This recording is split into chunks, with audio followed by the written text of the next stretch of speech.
We've all been there, right? Sitting in a lesson that just feels chaotic. Nobody knows what's happening next, maybe not even the teacher. But then you've also been in a lesson that feels like a perfectly conducted symphony, smooth, engaging, where every single moment just flows. So what's the difference? Well, let's dive in, because it's not magic and it's definitely not luck. It's a system. I mean, you can literally feel the difference in the air in these two rooms. On one side, you've got chaos. And listen, students aren't acting out because they're bad kids. They're acting out because they're confused, they're disengaged, they don't know what's expected of them. But on the other side, that same energy is focused. There's a sense of calm, of safety, because the path forward is crystal clear. This is about so much more than just good grades. It's about creating an environment where deep, real learning can actually happen. So, how do we get from that chaos to that clarity? Well, here's the absolute key insight from the source material we're looking at. The best teachers aren't just born that way, they are built. And that transformation happens through a deliberate, professional system of preparation that truly anyone can learn and master. So, what do we even mean by professional preparation? Look, it's way more than just scribbling down a few notes 5 minutes before the bell rings. It's an active, conscious process. It's structured, it's reflective, and it's all designed with one goal in mind: to build an environment of safety, clarity, and genuine progress for every single student in that room. Okay, so what does this system actually look like in practice? Well, our source breaks it down into 5 clear professional steps. The best way to think about this is as your blueprint for building a really successful lesson. And here it is, the whole framework. See how it just flows logically? You start with your destination, the goals. Then you have to think about your travelers, the students. It's only then that you can draw the map. That's designing the lesson. Along the way, you build in checkpoints, which is your assessment. And finally, you have to prepare the driver of the whole thing. And that's you, with your own mental prep. Let's break each one down. All right, step 1, start with the goals. Before you even think about a fun activity or a cool video, you have to know why you are teaching this lesson in the first place. Every single great lesson is built on a rock-solid foundation of purpose, and it has to align with the curriculum. So this first step really comes down to asking 3 big questions. First, what does the official curriculum actually require? Second, what specific knowledge or skill are we practicing here? And maybe the most important one, what should my students be able to physically do by the time this lesson is over? Answering these questions first gives your entire plan a clear destination.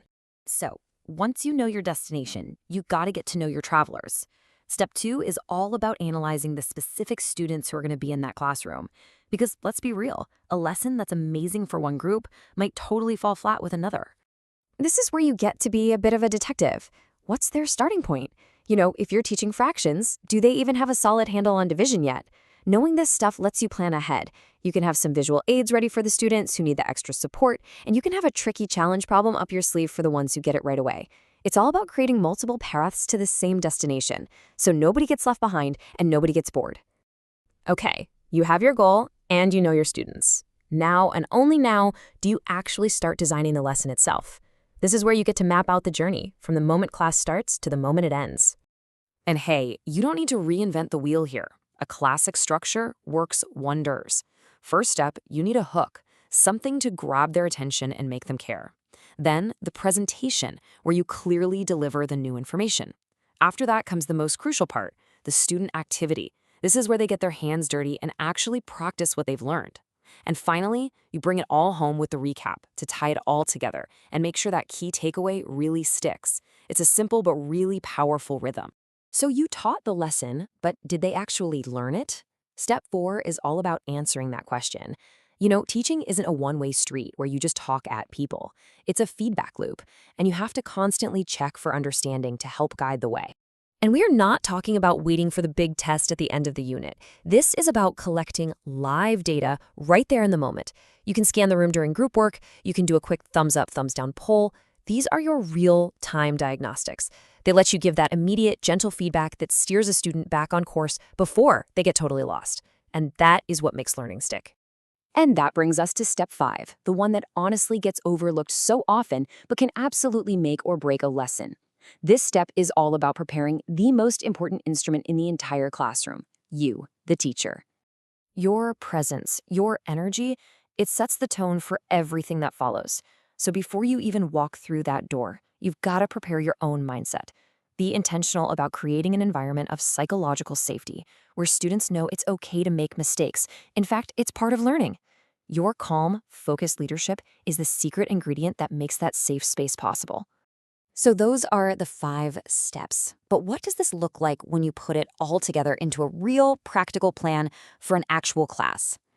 This is where the magic really happens. A simple table like this isn't just a checklist to tick off. No, it's a dynamic tool. See, your goal informs how you analyze your students, which then dictates the adaptations you'll make and the structure you'll use.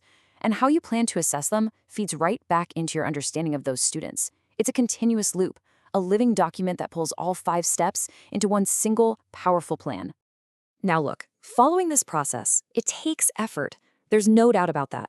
But the payoff is absolutely huge. It's not just about having one good lesson. It's about a fundamental transformation for both the student and, just as importantly, for you, the teacher. Let's bring it back to how this feels as a teacher. On the left side, you're in survival mode. You're constantly reacting, putting out fires, just trying to make it through the hour. It is exhausting. But on the right, you're the conductor of the symphony. You're proactive, you're confident, you're goal-oriented. You aren't just surviving. You are guiding your students towards a clear goal with real purpose. And that transforms the job from a source of stress into a source of deep satisfaction. Ultimately, it all boils down to this powerful idea from our source material. The difference between an unprepared and a prepared teacher is noticeable in the structure, safety, and student results. It's not some invisible thing. You can see it in the classroom, the students can feel it, and the results will absolutely prove it. And that brings us to the end. The goal here isn't to become a master of all 5 steps overnight. It's just about making progress. So as you start to plan your very next lesson, think about this system and just ask yourself this one question. Which one of these steps are you going to focus on the most?